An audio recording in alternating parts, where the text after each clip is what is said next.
వ్రతాన్ని దీని విశిష్టతను వినుము. మున్ను మను అనబడే మహేంద్రుడు ఈ మంగళగౌరి వ్రతాన్ని ఆచరించడం వల్లనే చిరకాలం రాజ్యమేలగలిగాడు. మంగళగౌరి వ్రతాన్ని ఆచరించినందువల్లనే పరమేశ్వరుడు త్రిపురాసుర సంగ్రామంలో విజయాన్ని అందుకున్నాడు. మంగళగౌరి వ్రత మహత్యం వల్లనే కుజుడు మంగళవారానికి అధిపతి అయ్యాడు. మంగళగౌరీదేవి ముఖ్యంగా ఆవు నేతితో జ్వలించు జ్యోతి అందును పసుపు కుంకుమలు, సుగంధ ద్రవ్యాలు, పళ్ళు, పూలు మున్నగు మంగళప్రదమైనటువంటి ద్రవ్యములందు శుభాలనిచ్చేదిగా ఉంటుంది. అందుకే శుభప్రదమైన వస్తువులన్నింటినీ కూడా వట్టి నేల మీద పెట్టరాదు అని చెప్పేసి పెద్దలు అంటారు. మంగళగౌరి వ్రతాన్ని శుచి శుభ్రతలతో, నియమనిష్టలతో, భక్తి శ్రద్ధలతో ఆచరించిన వారిని ఆ గౌరీదేవి సమస్త సౌభాగ్య సిరి సంపదలు ఇచ్చి దీవిస్తుందనడంలో ఏమాత్రం సందేహం లేదు. కావున ద్రౌపది ఎవరైతే శ్రావణమాసం మంగళవారం నాడు ఈ వ్రతాన్ని ఆచరిస్తారో వారు ఆయురారోగ్య ఐశ్వర్య సిరి సంపదలతో సౌభాగ్యంతో వర్ధిల్లగలరని చెప్పేసి పురాణాలు చెబుతూ ఉన్నాయట. పూర్వం మహిష్మతి నగరాన్ని పరిపాలించేటువంటి జైపాలుడు అనే రాజు పరిపాలిస్తుండేవాడు. ప్రజలను కన్నబిడ్డల వలె చూసుకుని పాలించే ఆ ప్రభువుకు సంతానం మాత్రం కలగలేదు. సంతాన లేమితోటి ఆ దంపతులు సదా కుమిలిపోతూ ఉండేవారు.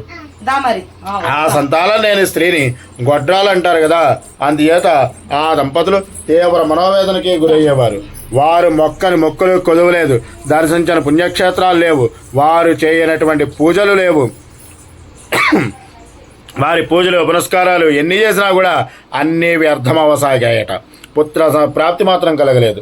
సంతానలేమితో నిరంతరం నిత్య వేదన అనుభవిస్తున్న ఆ దంపతులపై పరమేశ్వరుడు జాలిగొని జంగమ వేషధారి అయి వారి ఇంటి ముంగటి నిలిచి భవతి భిక్షాందేహి అని అరవడం, జయపాలుని భార్య భిక్ష తీసుకువచ్చేలోపు వెళ్ళిపోవడం చేసేవాడు. తెచ్చిన భిక్షతోటి జయపాలుని భార్య నిరాశగా వెనుదిరుగుతూ వెళ్ళిపోయేది. ఒకనాడు జయపాలుని భార్య జంగమేశ్వరునికి ఎలాగైనా భిక్ష వేయాలనే పట్టుదలతోటి అతని కంటే ముందుగా వచ్చి వేచి చూడసాగింది. ఇంతలో జంగమేశ్వరుడు వచ్చి భవతి భిక్షాందేహి అని వెళ్ళిపోసాగాడు. వెంటనే రాజపత్ని భిక్ష వేయబోయింది, కానీ జంగమేశ్వరుడు అందుకు సమ్మతించలేదు. తల్లి, సంతానహీనుల యొక్క భిక్షను మేం తీసుకోము అని చెప్పి, సంతానహీనులు భిక్ష వేయడానికి అనర్హులు కాబట్టి మీరు ఇచ్చేటువంటి భిక్షను మేము గ్రహించమని చెప్పాడు.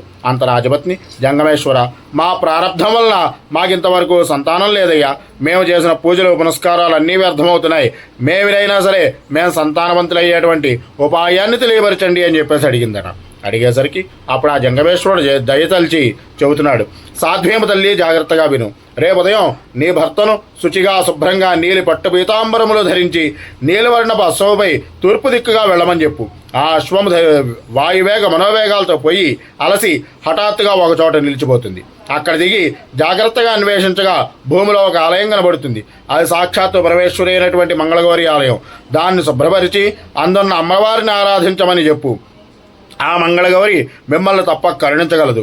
ఆమె దయాదాక్షిణ్య వాళ్ళ వలన మీకు పుత్ర ప్రాప్తి కలగగలదని చెప్పి జంగమ రూపధైన అయిన జగదీశ్వరుడు అంతర్ధానమైనాడు. జయపాలుడి భార్య విషయమంతా కూడా భర్తకు వివరించింది. అంతటి జయపాలుడు నీలివస్త్రధారి అయి నీలి పట్టు పీతాంబరాలు ధరించి ఆ సన్యాసి చెప్పిన ప్రకారంగా నీలాశ్వముపై కూర్చుని తూర్పు దిక్కుగా పయనించి అశ్వమాగించోట దిగాడు. కొంతసేపు అన్వేషించగా ఆ భూమీషునికి భూమిలో బంగారు దేవాలయం కనిపించింది. మంగళప్రదమైనటువంటి ఆ మణిమయ బంగారు ఆలయంలో మంగళగౌరి విగ్రహం కనిపించింది. అత్యంత భక్తి శ్రద్ధలతో నియమనిష్టలతో మంగళగౌరీదేవిని పూజించాడు. 3 రోజులు ఏకాగ్ర చిత్తంతో మంగళగౌరీదేవిని ఆరాధించగా గౌరీదేవి ప్రత్యక్షమైంది. జయబాల, నీ భక్తి శ్రద్ధలు నన్ను ముగ్ధురాల్ని గావించాయి. అత్యంత సంతుష్టురాలనయ్యాను. నీకు వైధవ్యం గల కుమార్తె కావాలా, లేక అల్పాయుష్కుడైన కుమారుడు కావాలా కోరుకో అని చెప్పేసి అన్నది.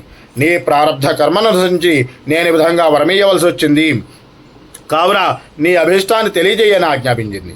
అంతటి దీర్ఘాలోచన చేసినటువంటి జయపాలుడు తనకి కుమారుడే కావాలని చెప్పేసి కోరుకున్నాడు. అంతటా దేవి, జయపాల, కనిపిస్తున్నటువంటి చెట్టుకాయను అక్కడ ఉన్నటువంటి గణపతి బొడ్డు పైన కాలు మోపి ఒక కాయను కోసుకుని వెళ్ళి నీ భార్యకిచ్చి తినమని చెప్పు. అనతి కాలంలో ఆమె గర్భవతి పండంటి బిడ్డను ప్రసవించగలదని చెప్పి అంతర్ధానమైంది. అత్యాసపరుడైన జయపాలుడు అలాగే అని చెప్పి గణపతి బొడ్డుపైన కాలు మోపి అత్యాసతోటి తన చేతికి అందినటువంటి కాయలన్నీ కూడా కోసుకున్నాడు. కానీ విచిత్రంగా అంతా దైవలీలన్నట్లుగా అతడి కిందికి దిగి చూడగా ఒక్క కాయ మాత్రమే మిగిలి ఉన్నది. జయపాలుడు చేసిన తప్పిదానికి వాడి అత్యాశకు ఆ గణపతి కోపించి, రాజా, అమ్మ ఒక్క కాయలు మాత్రమే కోసుకోమంది, కానీ నీవు దురాశకు పోయి కాయలన్నింటినీ కోసి వృధా చేశావు. అందుకు ఫలితంగా నీ కుమారుడు తన 16వ ఏటనే పాముగాడుతో మరణిస్తాడని చెప్పించాడు. జయపాలుని దురాశ దుఃఖాన్ని చేటిని మిగిల్చింది. బాధాతప్త హృదయుడై తాను చేసిన తప్పిదానికి చింతిస్తూ ఇంటి దారి పట్టాడు. పట్టిన తరువాత అనతి కాలంలో జయపాలునికి మగబిడ్డ జన్మించాడు. 16 కళలలో అత్యంత అపూర్వ సౌందర్యుడై అతడు క్రమంగా పెరిగి పెద్దవాడయ్యాడు. కుమారుడు యుక్త వయసు వచ్చేసరికి అతనికి పెళ్లి చేయాలనే తలంపుతోటి రాణి జయపాలునితో, నాథ, మన కుమారునికి పెళ్లి వయసు వచ్చింది, అతనికి చక్కని చుక్కను తెచ్చి పెళ్లి చేయాలి అని చెప్పి తన అభిప్రాయాన్ని వెలిబుచ్చింది. అంతటా జయపాలుడు, దేవి, మన కులాచారం ప్రకారంగా కుమారుడు కాశీకి పోయి రావాలని కదా, కావున అతడు కాశీకి పోయి మృత్యుంజయుని సేవించి తిరిగి వచ్చిన తర్వాత చేద్దామన్నాడు. ఒక మంచి రోజున ఆ యొక్క పిల్లవాని మేనమామను తోడిచ్చి కుమారుణ్ణి కాశీకి పంపించాడు. అల్లుడు మేనమామ మార్గ మధ్యంలో ఒక రాజుగారి ఉద్యానవనంలో విశ్రాంతి తీసుకుంటున్నారట. విశ్రాంతి తీసుకుంటున్న సమయంలో ఉద్యానవనంలో ఆ తోటలో ఆ దేశ యువరాణి చెలిగత్తలతో విహారానికి వచ్చింది. ఆటలాడుకుంటున్న యువరానికి చెలిగత్తలకు జగడమొచ్చి వాగ్వివాదానికి దిగారు. అంతలో ఒక చెలిగత్తె రాకుమార్తెను రండా ముండా అని చెప్పి తిట్టసాగింది. అంత రాకుమార్తె వారితో, నన్ను రండా ముండా అని తిట్టకండి, మా అమ్మ మంగళగౌరి వ్రతాన్ని నోచుకుంది, కావున నాకు వాయనమిస్తోంది, నాతో కూడా వ్రతం చేయిస్తుంది, మా ఇంట రండలు ముండలు ఎవరూ లేరు, మీరు నన్ను తిట్టడం భావ్యం కాదు అన్నది. అనేసరికి ఆ మాటలు విన్నటువంటి పిల్లవాని మేనమామ ఎలాగైనా సరే ఈ రాకుమార్తెతోటి తన మేనల్లుడికి వివాహం చేయదలిచాడు. కారణం, ఆ యువరాణి మంగళగౌరి వ్రతం చేయబోతోంది. మంగళగౌరి వ్రతం చేసేవారు సౌభాగ్య సంపదలతో వర్ధిల్లుతారు కదా, ఆ విధంగా మేనల్లుడు దీర్ఘాయుష్మంతుడు కాగలడు అనుకున్నాడు. అక్కడే ఉద్యానవనంలో ఉన్న అమ్మవారి గుడిలో పూజలు చేస్తున్న యువరాణి తండ్రి అయిన మహారాజును చాటు నుండి గమనించాడు. రాజు పూజ చేస్తూ అమ్మవారితో, తల్లి, నిన్నే నమ్ముకుని నా కుమార్తెకు వివాహం తలపెట్టాను, బంధువులందరూ వచ్చారు, కాలం సమీపించింది, ఇప్పుడేమో మగ పెళ్లివారు రాలేమో అని చెప్పేసి కబురు పెట్టారు, నేనేం చేయాలి, నా పరువు మర్యాదలు ఏం కానని చెప్పి విలపించసాగింది. ఇదంతా కూడా చాటు నుండి విన్నటువంటి పిల్లవాని మేనమామ, రాజా, దిగులుబడకు, క్షయ వ్యాధిగ్రస్తుడితో నీ కుమార్తెకు పెళ్లి చేయాలనుకున్నావు, అందుచేతనే పెళ్లివారు రాలేమని కబురు పంపారు, ఇప్పటికైనా మించిపోయింది లేదు, ఇదంతా కూడా దైవ సంకల్పం. ఈ ఉద్యానమందే నీ కుమార్తెకు తగిన వరుడున్నాడు, అతని పేరు శివయ్య, వరప్రసాదం వల్ల జన్మించాడు, అతడు సద్గుణాల సంపన్నుడు, కావున నీ కుమార్తెను అతనికిచ్చి వివాహం జరిపించు, అంతా సవ్యంగా జరుగుతుందని పలికాడు. అమ్మవారేలా ఆనందించారని చెప్పి భ్రమించిన రాజు ఉద్యానవనమంతా కూడా వెతికి శివయ్యను పట్టుకుని అతని మేనమామతో మాట్లాడి అత్యంత వైభవంగా వివాహం జరిపించాడు. మహారాజుకు దైవ సంకల్పం వల్ల బంగారం లాంటి అల్లుడు దొరికాడు. ఆనాటి రాత్రి నవదంపతులు ఇరువురిని కూడా శోభనం గదిలోనికి పంపించారు. ఆనాటి రాత్రి వధువుకు కల్లో మంగళగౌరి కనిపించి, వధువుమణి, నీవు మంగళగౌరి వ్రతం చేశావు కాబట్టి నీకే రహస్యం చెబుతున్నాను విను. నీ భర్తకు ఈనాటి రాత్రితో ఆయుష్ పరిసమాప్తం కాబోతున్నది. ఒక నల్లని త్రాచుపాము నీ గదిలో ప్రవేశించి నీ భర్తను కాటు వేయడానికి వస్తుంది. నీవు ఆ సమయం వరకు కూడా నిరీక్షించి ఆ నల్ల తాచుకు ఎదురుగా ఒక పాల గిన్నె నుంచు. పాలు త్రాగడానికే పాము అందులోకి దూరుతుంది. వెంటనే నీవు ఒక పసుపు గుడ్డతో ఆ పాలపాత్రికి వాసన కట్టి అటకపై ఉంచి మర్నాడు నీ తల్లికి వాయనంగా ఇమ్మని చెప్పింది. ఆమె ఆ దేవి చెప్పినట్లే చేసింది. అప్పటికే ఆ అర్ధరాత్రి దాటినందువల్ల కళ్ళు తెరిచి చూసిన వధువుకు నల్లని నాగుపాము తన భర్త పడుకున్న వైపు రావడం చూసింది. పాల గిన్నెను తాను ముందుకు దోసింది. ఆ నల్ల త్రాచు పాలు తాగుదామని చెప్పేసని లోపలికి ప్రవేశించింది. అంతే, యువరాణి పసుపుగుడ్డతో దాని మూతిని గట్టిగా బిగించి అటకపైన గట్టింది. అటకపై ఉంచి యథాప్రకారం నిద్రపోయింది. ఇక తెల్లవారుజాము నిద్రలేచిన శివయ్య చెబితే కాశీకి వెళ్ళనివ్వరని చెప్పేసని మేనమామతో కలిసి కాశీకి వెళ్ళిపోయాడు. కానీ ఆ తొందరలో తన ఉంగరాన్ని పక్క మీదనే మర్చిపోయాడు. యువరానికి ఆ ఉంగరమే సాక్ష్యమైంది. తెల్లవారిన తరువాత శివయ్య కనపడకపోతే తన భక్తురాలు అభాసుపాలవుతుందని చెప్పేసని గ్రహించిన పరమేశ్వరుడు శివయ్య రూపంలో సంచరించసాగాడు. ఎవరికి ఏ విధమైనటువంటి అనుమానము రాలేదు. ఆ గౌరీదేవి చెప్పినట్లు మరునాడు ఆ పాత్రని తల్లికి వాయనంగా ఇచ్చింది. పాత్రం తెరిచి చూసిన తల్లికి అందు మంచి ముత్యాలహారం ఉండడు గమనించి మరలా దాన్ని తన కుమార్తె మెడలో ఆభరణంగా వేసింది. అందంగా అలంకరించబడిన వధువును రెండవ నాటి రాత్రి భర్తతో సహా గదిలోకి పంపించారు. గదిలోకి పంపగా అత్యంత భక్తి శ్రద్ధలతో నియమనిష్టలతో మంగళగౌరి వ్రతాన్ని ఆచరించిన ఆ పతివ్రత శిరోమణికి తన గదిలో ఉన్నవాడు అసలు భర్త కాదని బాధించింది. ఆశ్చర్య పొందిన అతివులందరూ ఆతురతపడుతుండగా ఆ మాయావరుడు అంతర్ధానమైనాడు. యువరాణి సౌశీల్యాన్ని అందరూ మెచ్చుకున్నారు.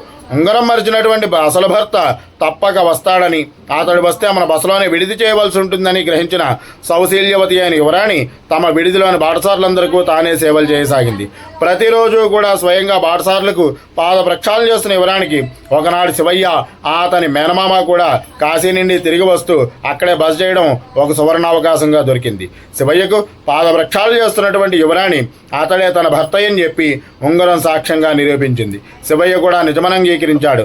నవవధువుతో సహా శివయ్య తన నగరానికి వెళ్ళి తన తల్లిదండ్రులకు విషయమంతా కూడా విన్నవించాడు. ఆయువు తీరిన శివయ్యకు మరలా ఆయుష్యలా పెంపొందించబడింది అని చెప్పేసి నవవధువుని అడిగాడు రాజు. తాను మంగళగౌరీదేవి వ్రతం చేయడం వల్లనే నాకు ఈ మహద్భాగ్యం కలిగిందని చెప్పి అత్తమామలకు పాదాబంధనం చేసింది. నాటి నుండి మంగళగౌరీ వ్రతాన్ని క్రమం తప్పక ఆచరిస్తూ చిరకాలం వర్ధిల్లారు. కావున ద్రౌపది మంగళగౌరీ వ్రతం వల్ల స్త్రీల సౌభాగ్యం నిలబడగలదు. నీవు కూడా ఈ యొక్క వ్రతాన్ని ఆచరించి తత్ఫలితాన్ని పొందవలసిందని శ్రీకృష్ణుడు ద్రౌపదికి ఉపదేశించాడు. కాబట్టి భక్త శిఖామణులారా, మంగళగౌరీ వ్రతాన్ని ఆచరించి మాంగళ్య బలాన్ని పొందండి, చిరకాలం సిరి సంపదలతో వర్ధిల్లండి అని చెప్పేసి అన్నారు. మంగళవారం నోము పెళ్ళి అయిన సంవత్సరం నుండి వరుసగా 5 సంవత్సరాలు చేయాలి. 5వ సంవత్సరం పగలు గౌరీదేవిని యథావిధిగా పూజించి దంపతులిద్దరూ కూడా ఉపవాసం చేయాలి. రాత్రివేళ మంటపాన్ని 19 కలశములు ఉంచాలి. సమస్త దేవతలను, బ్రహ్మ విష్ణు మహేశ్వరులను, పార్వతీ లక్ష్మణులను, సరస్వతులను, విఘ్నేశ్వరుని, సప్తమాతృకలను, సావిత్రిని, సచీపురంధరులను, కుమారస్వామిని, నవగ్రహాలను పూజించాలి. శక్తి లేని వారు 5 కానీ 2 కానీ కలశాలను ఉంచాలి. భక్తి శ్రద్ధలతో నియమనిష్టలతో పూజ చేసుకోవాలి. మర్నాడు హోమాన్ని నిర్వర్తించాలి. బెల్లం, జీలకర్ర, నెయ్యి, పరమాన్నం, రాగి సమిసలు, దుర్వాంకురాలతో హోమాన్ని చేయాలి. 6 వెదురు బుట్టలు మంగళ ద్రవ్యాలతో సువాసనలకు వాయనములు ఇయ్యాలి. సర్వమంగళ మాంగళ్యాన్ని మంత్రాన్ని జపించాలి. పిమ్మట ఆ యొక్క దీపాలను 16 వెలిగించాలి. ఆ అతిథి అభ్యాగతులను, సువాసనలను దంపతులకు అందరికీ షడ్రసోపేతముగా విందులిచ్చి బ్రాహ్మణులకు దక్షిణ తాంబూలాది వగైరాలతో సంతుష్టులుగా ఉంచవలను. స్వస్తి ప్రజాభ్య పరిపాలయందాన్యాయ నమః.